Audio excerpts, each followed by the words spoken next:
Salut, c'est Trado.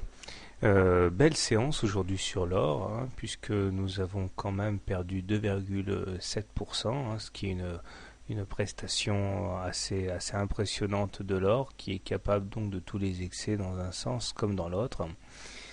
Et puis surtout, hein, on voit que tous les objectifs baissiers ont été atteints aux grandes dames des haussiers, puisque le support à 1492 a explosé en vol. On l'enlève, plus besoin.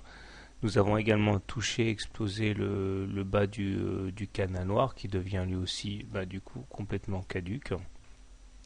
Et on se retrouve donc avec pour prochain objectif baissier la médiane de la fourchette d'Andrews orange qui finalement gagne en crédibilité, et nous avons été à quelques dollars à peine de la percuter déjà aujourd'hui. Clairement, tant qu'on n'aura pas réussi à s'extraire par le haut de la fourchette d'Andrews orange, on pourra continuer à faire des oscillations dans la partie supérieure, et si par malheur on devait clôturer en dessous de la médiane, c'est dans la partie inférieure qu'on ferait des oscillations. Pour l'instant, on n'y est pas.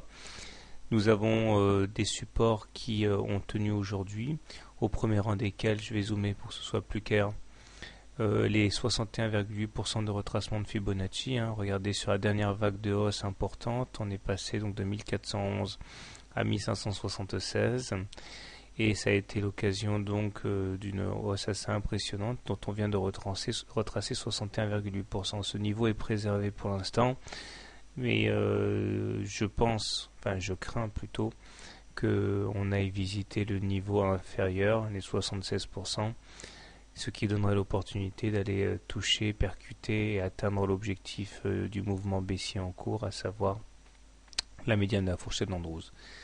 Ce qui n'est pas génial dans l'histoire, c'est que les indicateurs techniques se sont clairement retournés à la baisse, au premier rang desquels le MACD qui croît son signal, mais ce n'est pas tout, puisque le momentum maintenant bascule négatif.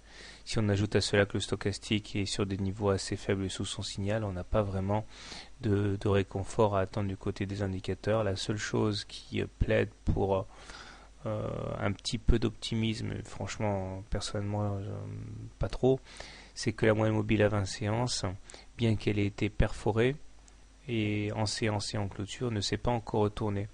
Autrement dit, la tendance haussière elle est cassée, mais on n'est pas encore en tendance baissière, puisque pour qu'on le soit, il faudrait que la M20 soit décroissante, ce qui n'est pas encore le cas. Sinon, à part ça, la M7, elle est décroissante, ce qui signifie qu'elle jouera comme un rôle de résistance à la hausse assez important en cas de sollicitation. Toujours est-il qu'il est tout à fait classique dans ce genre de situation d'assister à un throwback, c'est-à-dire le contraire d'un pullback, un retour sur un moyenne mobile à 20 séances fraîchement cassé, et de la possibilité de franchir à la hausse la M20 demain ou après-demain, dépendra la suite des événements.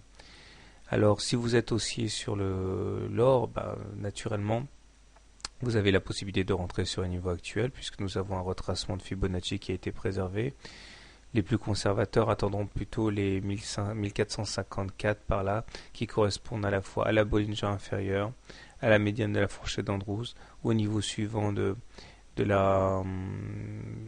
Fibonacci, et également la résistance verte. Donc si on allait chercher ça demain, on aurait un très bon d'entrée long. Si vous êtes baissier, par contre, je pense qu'un bon point d'entrée serait le short du contact avec la M20, qui à mon avis aura lieu sans doute demain. Voilà, donc pour faire simple, on est sans tendance, puisqu'on est en dessous d'une M20 croissante. Un petit détour du côté de l'hebdo, même si c'est pas le moment, puisqu'on n'est pas en fin de semaine, mais simplement pour jauger un petit peu le mouvement en cours. Vous voyez que en hebdo, c'est une tempête dans un verre d'eau, puisque la M20 est là, sur les 1424. On est très très loin d'aller la solliciter pour l'instant, et nous sommes déjà en train de batailler avec la M7. Donc sur le moyen terme, il n'y a pas de panique, c'est pas la peine d'aller vendre les dents en or de PP. On peut encore conserver. Voilà, bonne soirée. On trade, à demain.